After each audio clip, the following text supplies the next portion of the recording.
Bonjour à tous et bienvenue sur The Passion of Creator, la passion des créateurs. Aujourd'hui, nous allons voir une nouvelle vidéo concernant Blender, une extension qui a été distribuée il n'y a pas si longtemps que ça sur Blender, mais c'est Human Generator. Alors, qu'est-ce que c'est? Eh ben, si vous connaissez déjà le logiciel Character Creator 3, c'est à peu près le même logiciel, sauf que ils l'ont mis sur Blender et c'est assez sympa. Dans un premier temps, pour l'obtenir ce logiciel, parce que vous ne pouvez pas l'avoir en démo, mais il sera payant dans sa version de 68$ ou 128$ si vous souhaitez commercialiser vos personnages. Si c'est 68$, vous ne pourrez pas commercialiser vos personnages. C'est simplement pour du personnel. À la différence de Character Creator, où vous avez la possibilité de commercialiser plus facilement vos personnages.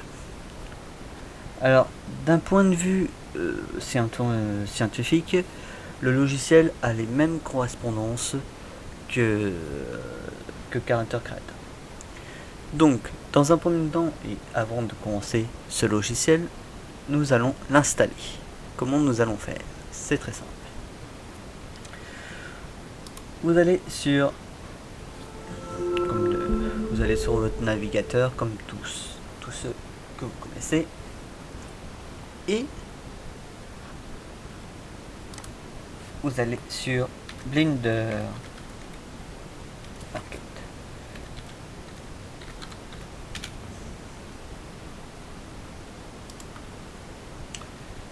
Alors, Blender Market,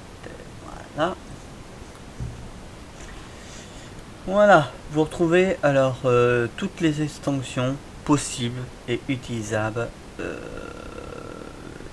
pour faire vos personnages ou bien faire d'autres petites choses, puisqu'apparemment il n'y a pas que ce logiciel. Donc voilà, Human Generator, il est ici. Hein. Donc après, c'est savoir s'en servir. Il est très simple à utiliser et il ne demande pas de complications. Le seul bémol que vous allez rencontrer, et ça vous allez vous en apercevoir, mais ceux qui sont très doués avec Blender vont s'en apercevoir. Les petits défauts qui pourraient être un petit peu embêtants pour certaines choses. Et ça, c'est vrai. Donc voilà, donc vous n'oubliez pas de créer votre compte. Lorsque vous aurez validé ce paiement de 168 ou 128$ selon, alors attention, ça peut faire que 59€ chez vous, là, dans notre côté à nous. Hein, si vous faites avec PayPal, bien sûr. Donc, une fois que vous avez ces éléments là, vous allez recevoir une mail de confirmation comme quoi vous avez acheté ce produit. Hein. Une fois que c'est fait, vous lancez Blender. Il est planqué où?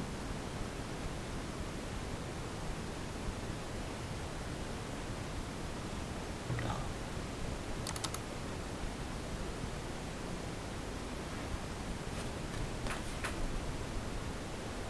Vous lancez Blender, donc vous attendez. Donc bien sûr, vous avez vu que nous sommes sur la version 2.93. Hein.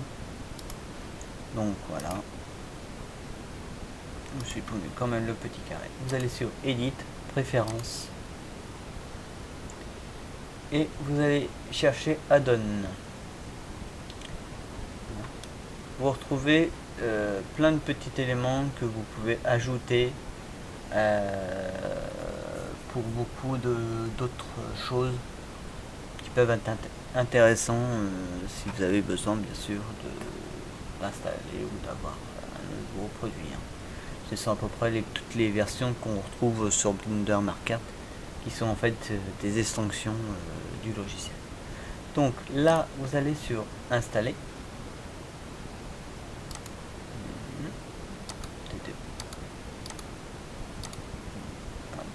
Vous allez installer sur installer et vous recherchez le fichier que vous avez mis. Bien sûr, vous avez, j'espère qu'avant de pouvoir l'ajouter, n'oubliez pas de le télécharger votre logiciel, sinon ça ne marchera pas. Vous allez sur Download et vous avez vu, vous retrouvez tous ces petits fichiers là. Vous les ajoutez un par un à votre Blender et vous les installez. Une fois que cela est fait, vous aurez la possibilité de le retrouver sur Blender. Donc fatalement vous aurez toute une manipulation, voilà, qui se retrouve ici. Donc faites attention parce que c'est très sensible, parce que vous pouvez très vite l'enlever. Vous retrouvez après le contenant de pack et vous aurez tous les petits éléments nécessaires pour pouvoir lancer le logiciel de l'extension pour Human Generator. Donc une fois que vous le cherchez, ne vous inquiétez pas, vous ne trouvez pas spécialement ici. Vous allez appuyer simplement sur N et vous avez une barre qui apparaît. C'est tout petit. Et Human Generator, il est ici.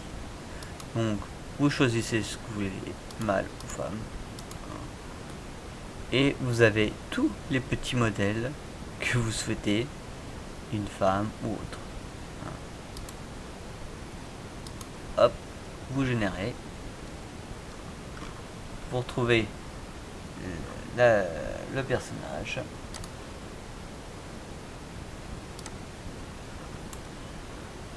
Alors, comme je disais, le seul bémol qu'on retrouve est... ça, j'ai pas demandé ça.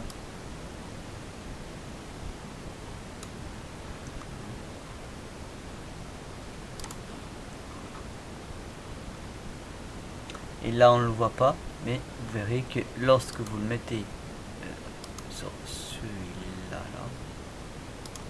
celui-là, voilà. Vous avez vu, les dents, elles, bougent.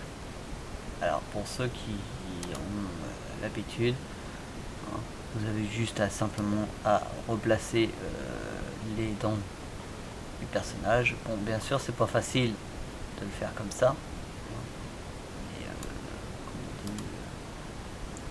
C'est le seul bémol que je reproche, c'est ça.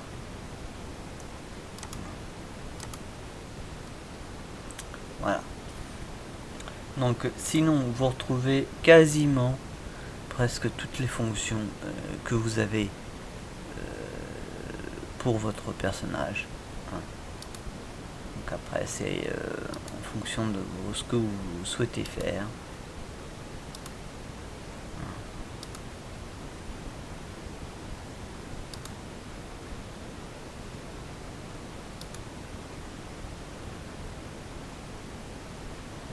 Vous changez, vous pouvez faire vraiment ce que vous souhaitez. Pareil, là, ça vous permet d'enlever ça. C'est le même, la même technique que l'autre. Bon, c'est parce que là, eux, ils disent désactiver. Alors que Blender, vous avez la possibilité de Character Creator, vous avez la possibilité d'avoir les mêmes, le même système mais différent. C'est tout.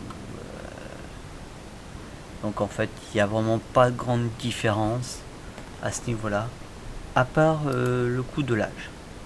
Et c'est très chaotique à ce niveau-là, parce que vous pouvez le faire très vite vieux, votre personnage.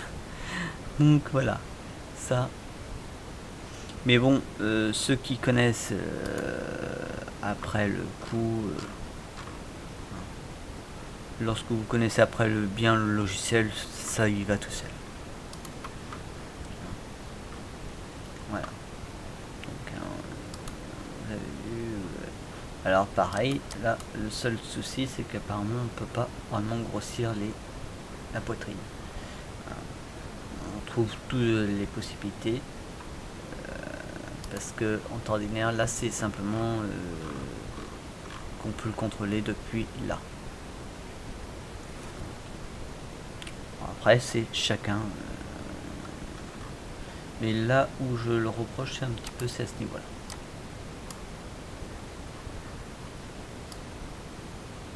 Vous avez vu, c'est le seul truc que je reproche, c'est au niveau des éléments qui sont pas correctement bien à mon avis. Mais sinon,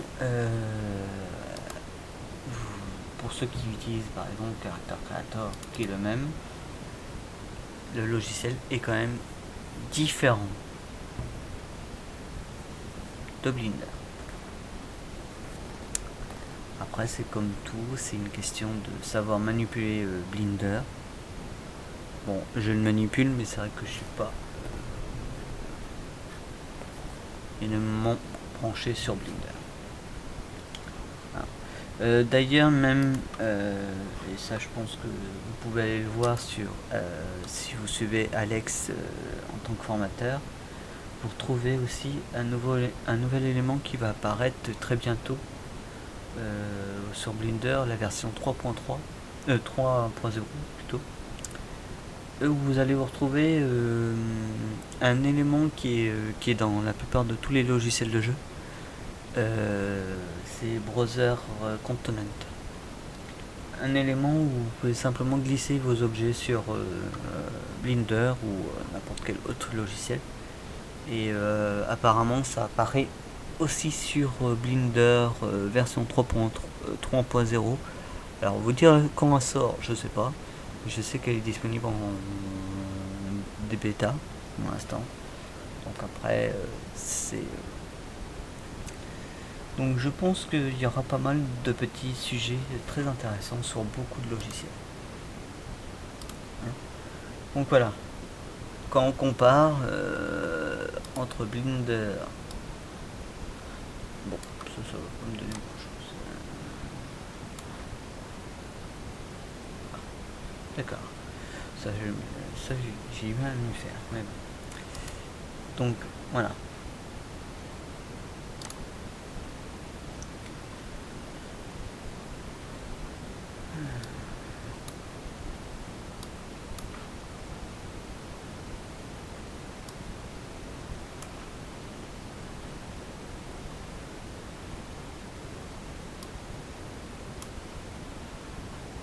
Donc vous avez vu, quand on compare, hop, je sais plus ce que c'est celui-là, hop, non, c'était pas celui-là. Voilà. Hop, vous avez vu, là, on a la possibilité de les enlever un par un, si on veut que là, les deux enlevés d'un coup. Vous avez vu, donc il y a quelques différences où on peut le voir. Après, au niveau des vêtements, ça peut être différent aussi. Donc, il est bien. Hein. Je dis pas qu'il est pas, il est mauvais. Hein, le logiciel, il est très bien. Bon, bien sûr, c'est pas le même fonctionnement. Donc, on peut pas avoir le même les mêmes techniques. Hein. Chaque logiciel a son propre système en fait. Hein. Donc là vous avez vu, vous aurez des vêtements, vous avez les vêtements, là aussi on a les vêtements, mais c'est pas la même section de vêtements que on connaît dans. Là c'est vraiment utilisation 3D. Dans ce côté là, il y aura moins d'utilisation 3D. On a l'impression que c'est plus des dessins. Donc en fait chaque logiciel n'aura pas le même événement. Donc voilà. Donc dans ce premier cas on se quitte pour cette première partie. Je parlerai aussi de Asset Forge qui il y a pas longtemps il a changé de version et vous avez pu vous apercevoir que la version 2.2 je crois a aussi la possibilité de créer ses personnages. Bon, bien sûr, c'est pas des personnages comme vous verrez là, hein. C'est plus des personnages de Lego ou des trucs comme ça, hein. C'est un petit peu différent. C'est vraiment pour des petits trucs de jeu ou autre, à part. Et c'est quand même très intéressant. Et puis il y a d'autres petits modèles. Donc c'est vraiment fait pour les petits jeux. À cette forge, pour certains, à la différence des jeux comme des personnages comme ça qui sont vraiment différents. Donc on en reparlera très bientôt. Et de toute façon, pour l'instant j'attendais un petit peu parce que le logiciel buguait. Et je pense que vous avez dû vous en apercevoir puisque lorsqu'on plaçait les blocs, il y avait quelques bugs qui se baladaient. Donc on ne pouvait plus sélectionner aucun bloc. Donc je pense que le problème a été remédié, mais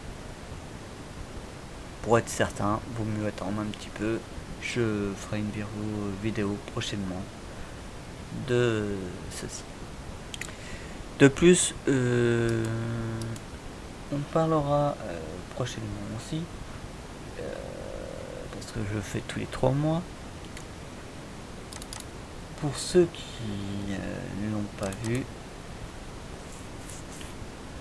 je fais ceci. Donc, vous avez tous l'habitude pour faire des projets, des documents, ou, des pubs, ce que vous souhaitez. Là, j'ai fait un OS communauté où on peut retrouver tout ceci. Donc bien sûr tout ceci m'a demandé du temps. Donc nous pourrons réaliser un document comme ceci. Alors vous pouvez le faire soit avec OpenOffice, soit avec PowerPoint. Moi je l'ai réalisé avec PowerPoint, mais je peux très bien le réaliser avec OpenOffice. Tout est possible. Ou ceux qui utilisent Adobe Photoshop, hein, c'est possible, même Illustrator. Vous avez pas qu'un seul logiciel où vous pouvez créer ceci. Il y en a des dizaines. Voilà. Donc on se termine pour cette vidéo. Je vous dis à très bientôt. Bye bye.